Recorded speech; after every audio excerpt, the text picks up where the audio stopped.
Hi everyone, and welcome to my interpretation of RPG A Day 2021, wherein I talk or give a few thoughts about a prompt word on this calendar that we have to use, developed by the people who, for the 8th year, have done this project. Originally I intended it to be like one take, but things are malleable. I've added recaps, I've added callbacks, so here we go.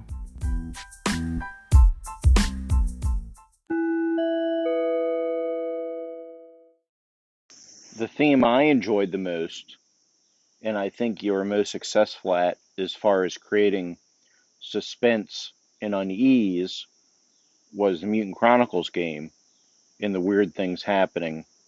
You know, the supernatural, the malicious supernatural atmosphere, the heavy, ominous atmosphere of the Mutant Chronicles game.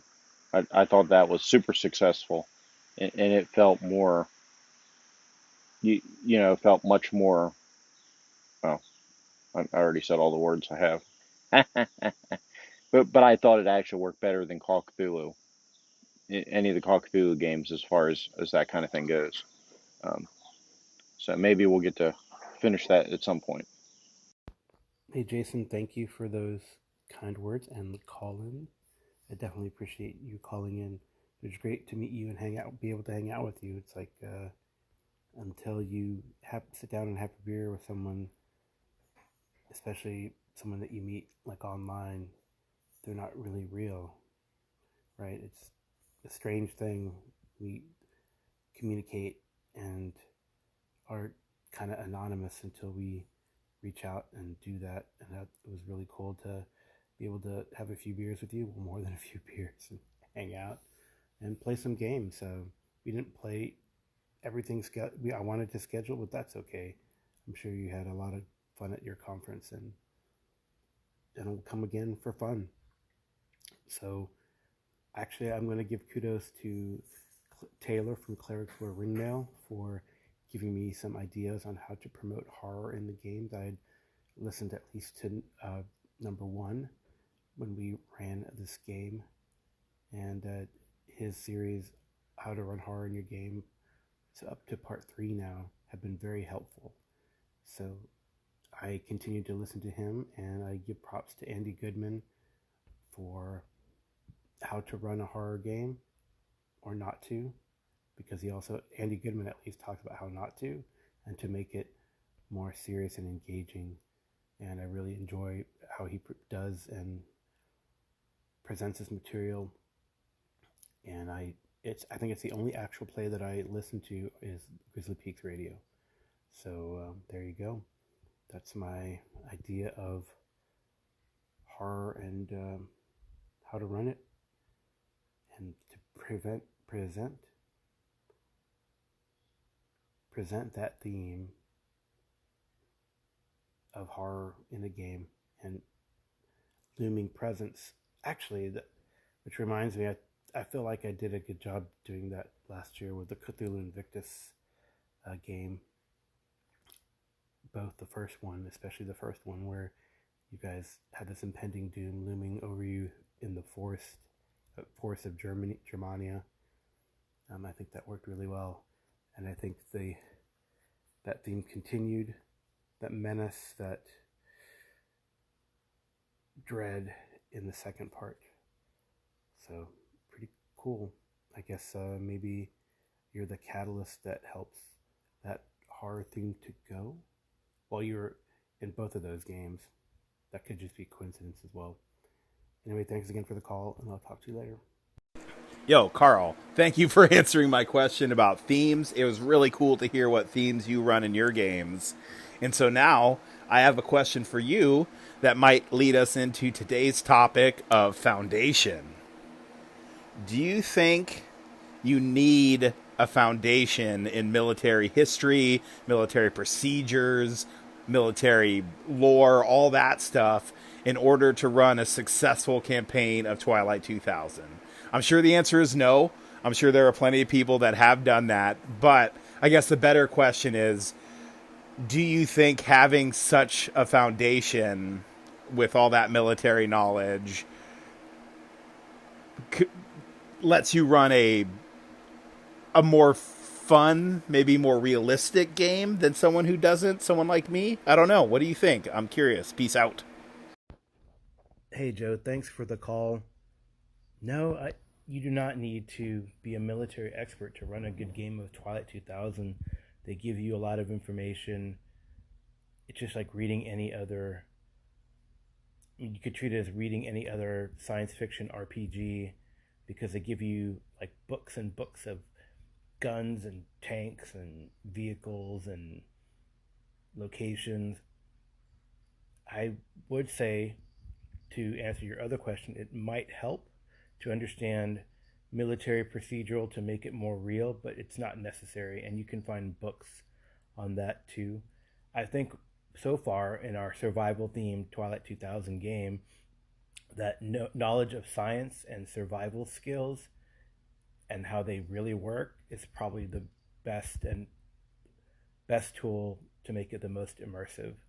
For example, like Amy looked up whether you can um, how long it how long do you have to siphon blood from a dying body?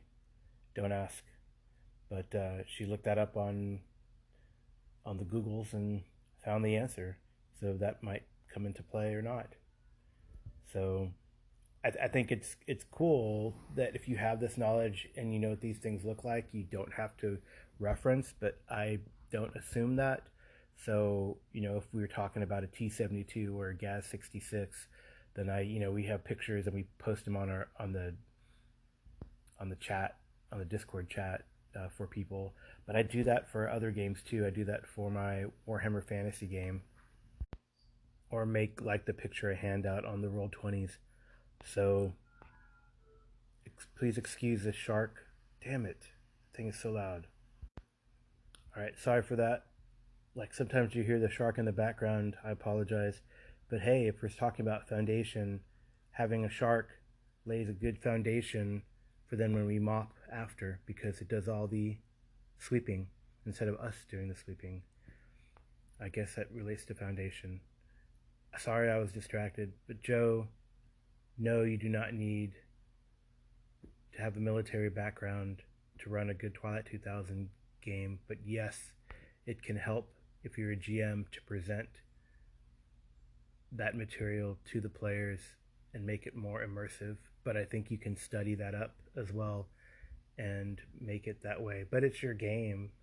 I don't think if you were to ever run Twilight 2000, which would be awesome because they actually have a Seattle product. I'll have to share it with you. But there is a product made by a third party where they talk about Twilight 2000 Seattleverse. It's pretty interesting. It's actually very interesting. So I'll have to share it with you. And then you can run for me and others maybe. Or maybe I'll run it. I don't know. One of these days we'll get you into one of my games. Oh yeah, you are in a game. The Deadlands game, right? Anyway, I think I'm going to do a recap here in this segment. And then I'm going to talk about what makes a strong foundation for our group, because we've been meeting for a while now, some of us. I don't know the answer really, and maybe as I ramble on, it'll come to me. So last night we played another session of our Warhammer Fantasy RPG, the 4th edition, and we're running through The Enemy Within. We're an enemy in the shadows, so there might be spoilers. Although I will say that there are many, many sidebars in the game, because this adventure campaign has been around since the 1st edition, that lets you or gives you ideas to change things up. And I've definitely done that to throw players off, give them red herrings, or add new things. I might have slipped last night where something that they found in the game is totally unrelated. It was a random encounter in the game. Well, maybe it was thrown in. It's an interesting question. Might have to amend what I said. But it was a random encounter within the context, like in a random table in the product. But it's very unrelated to the main plot. And I think I gave that away while a player was doing research. So when we last left the heroes, they had recovered, were taking it easy after slogging through the sewers. They had destroyed a demon. They had found a hidden temple. They had recovered a body, and had found and had beat up one of their own who turned on them. They felt possessed or compelled by the demon to try to free them, and they found that he had this lead box with him. The mage examined and was able to open the box, and inside was a demon worm. So fortunately, the mage has not succumbed to, it's a strong will, right? So they're built, these types of characters are built with a strong will to resist the lure of chaos, and a strong intelligence so they can blast their foes. So he was good. The player who was really suffering withdrawals from having the box taken away, and we open with a confrontation as he was not waiting in front of the door, but waiting in front of his own door for one of his companions to come out, who he felt had deceived him and misled him as to where the box was. So he questioned him about the box, and it was one of the best monologues that a player has given to a player to make him stand down. And it was so good that I asked a player who received the dressing down what he thought. He said, "Oh, that was really good. I'm intimidated myself." So I let them roll off intimidation versus cool, and the person who told them to stand down. I'm telling you, the box is gone. It's in the sewers. Don't come to me with the box. It's a tainted thing of chaos. If you come to me again, there will be consequences. So it was an intimidating speech, and the player stood down. I was concerned there would be some PvP because the player, maybe if you heard Jason's comment, had hinted that he would run that player through if he harassed him enough. Right. And PvP is always a tough thing. But so the player stood down, and I think the character stood down. I think the player was feeling a little guilty for this, but he was role playing it up because that's what happened. He was suffering withdrawals. He was fatigued. His will was shaken. So that was pretty neat. So today the other characters, they did some investigation. They walked through town. They heard a prophecy of doom. There's definitely a lot of hints that are dropped in the game, and the players can take them or not, or they can take the hook or not. And they just listened to this prophet of doom and didn't confront him. They wanted to stake out this house where they had found a clue, and they did, put two and two together and said, well, the hidden temple is underneath this place. So they staked it out, walked around it, didn't tarry long because they had a bad feeling that they were being watched by something they could not see. So they fled. Meanwhile, the wizard went to a temple that was also a library. As for Warhammer fantasy enthusiasts, it's a Temple of Verena, and was looking up information on the clues that they had found, the different families, and how the structure of Bogenhofen. He learned that this Ordo Septenarius was like a Rotary Club of powerful merchants in the city, and were into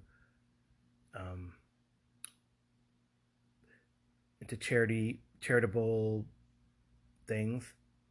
They were, what's that word? Philanthropists in the town, and were making themselves look good, but the players didn't believe it, of course. So the wizard and the lawyer were doing research. They found a lot of clues. He didn't find much on his demon worm other than it could help him understand everything. It could give him the gift of tongues.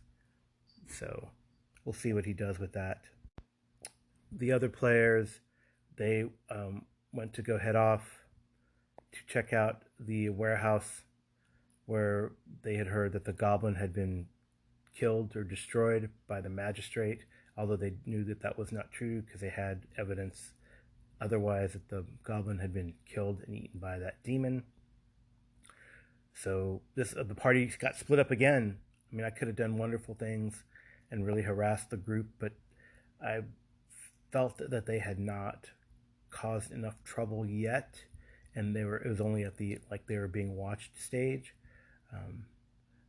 And also I would occasionally have them roll a d10 to see if the chaos gods were looking upon them, and there are certain numbers that you roll where an event can happen. At least I decided that in my mind. The bad numbers are 6, 7, 8, 9, and if you roll one of those, then something takes notice, and there are various things I could do. I don't have a table or anything, but I have in my mind, or there are events that can happen that I can link to one of those numbers, or that which are also representative of the various chaos gods. So pretty cool. Yeah. Let me see if I can remember. I think 6, I might get this wrong. 6 is Slanesh, 7 is Korn, 8 is Zinch, and 9 is Nurgle. So there you go. Those are the chaos gods in the Warhammer verse for all of you, if you didn't know, and I might have gotten that wrong, so please correct me, or one can Google it and maybe correct me. Anyway, so the party split up again, so 2 went to the warehouse, and 1, the player who was suffering from withdrawal, said, I'm going to go somewhere else, I just need to clear my head. So he actually headed to the Temple of Shalia, which is where he remembered he took the guy whose hand he had torn off in the wrestling match, and he sat down and he thought about things, which we all decided, well, that means you're praying in the temple. So he goes, well, I'm not a religious man. I go, no, I know. And everyone, of course, quoted that scene from Conan the Barbarian where he says, Crom, I've never prayed to you before. So, the player's like, well, Shalia, I've never prayed to you before, but I've got this stuff in my head. And it's so funny. We looked up little prayers, and basically if you roll in 0-1 to 0-5, the god can listen to you if you're on a holy site. So I rolled an 0-2, and I let the player look behind the screen to make sure that I wasn't just being arbitrary, and we all laughed about it. And well, Shalia heard him, so maybe this guy who started as a villager and became a boatman might become a warrior priest of Shalia.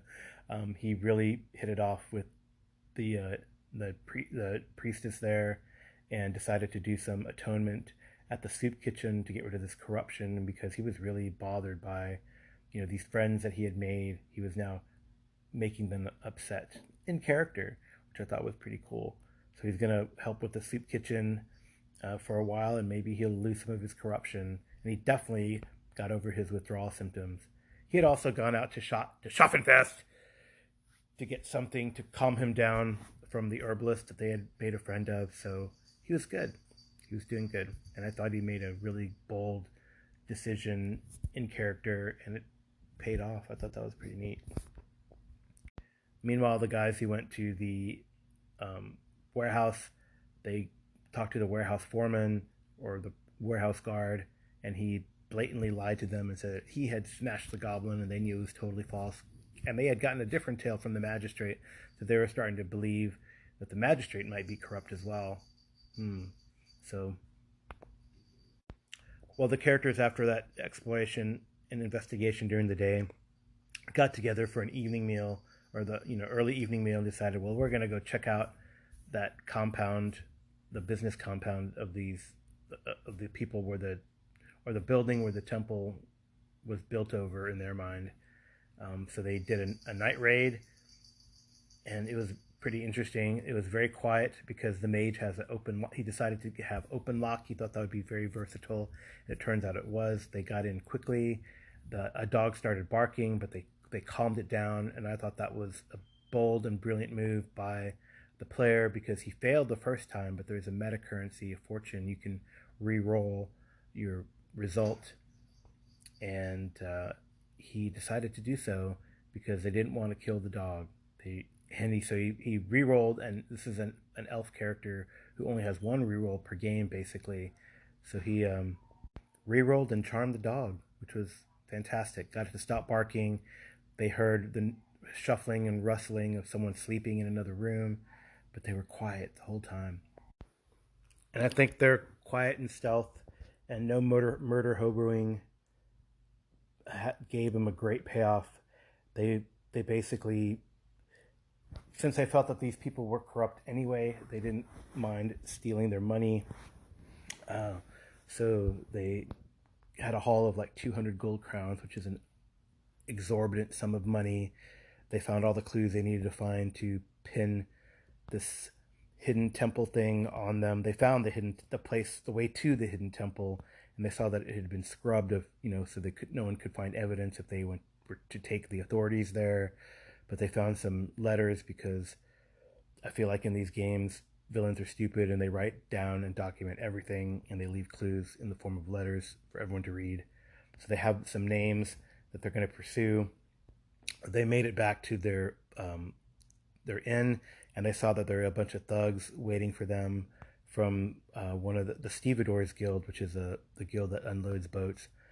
So they didn't want to mess with them, because they felt, again, they're really resisting their murder hobo-ness, which I think is great, and I definitely, to me, is to be rewarded.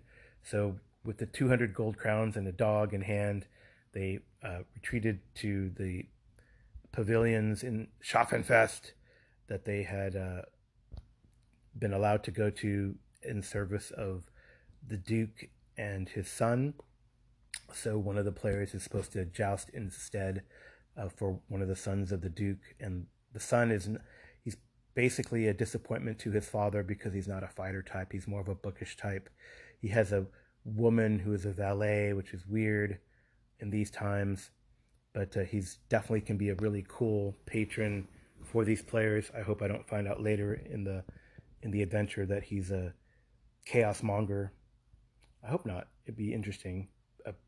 A dastardly twist, but I don't know. I'm just going to run with it and then change things as I need to. So they basically, one of the players has hit it off well with the valet. Her name is Carolina von something. He actually doesn't know. She may or may not be a noble woman or of noble birth. We're not sure yet, but they got an audience with Primus von Bildhoften, who is the son of Duke Leopold von Bildhoften, his title is very lofty titles. He is a Elector Count of Middenheim, Grand Duke or Prince of Karaberg, Grand Duke of something something. Yeah, lots of titles. He's a big hoop-de-doo in the verse, and they're friends with his son, which is very cool. So we stopped there because we wanted everyone to be involved for the planning phase. I think what they want to do is, at least if they're going to act against these highfalutin noble folks in Bogenhofen, they want the backing of the Duke, or at least the Duke's son. So we'll see. Next time we're going to have a joust at Schaffenfest. We got to play that out and then see if the heroes are able to save the town. They know something is bad because the moon Morsleb is full, and it is shining its sickly green light upon the town, and Morsleb is the chaos moon, and it brings bad things. Well, that's my recap of my game last night. This has gone pretty long. And Foundation, I think a good game needs a strong foundation of friendship and fellowship. I think that's what I'm learning or recalling, or it's revealing to me when I talk about the relationships between these guys, how they really want me to have fun in the game too, and not cause too much consternation by killing everything. They respect the world. We have a foundation of friendship. We go next door to the bar / pub and have a beer after. We hang out. Some of them came to meet Jason when he came and visited. So I think that's the great thing about this hobby and this game, is that you have a strong foundation of friendship, and that's why I believe you have really good games. You trust each other. The players want the GM to have fun. The GM definitely wants the players to have fun. And like I said, we've known each other through thick and thin. Some of these guys, like I said, I've known one of the players, and we've been playing for like over 20 years, I think now. And I've seen him survive things and tragedies, and he's seen me survive things and tragedies. So it's pretty cool. It's a great foundation of friendship that promotes the fun that we have in our hobby. So I got 10 seconds because I want to make this an even 20. So thank you all for the calls. Collins, thank you for the responses to RPG A Day 2021, and that's Foundation.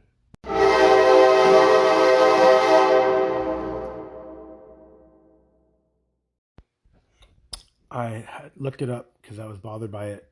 The chaos gods in the back of my head were telling me. Yes, 6 is Slanesh, but I messed up all the other ones.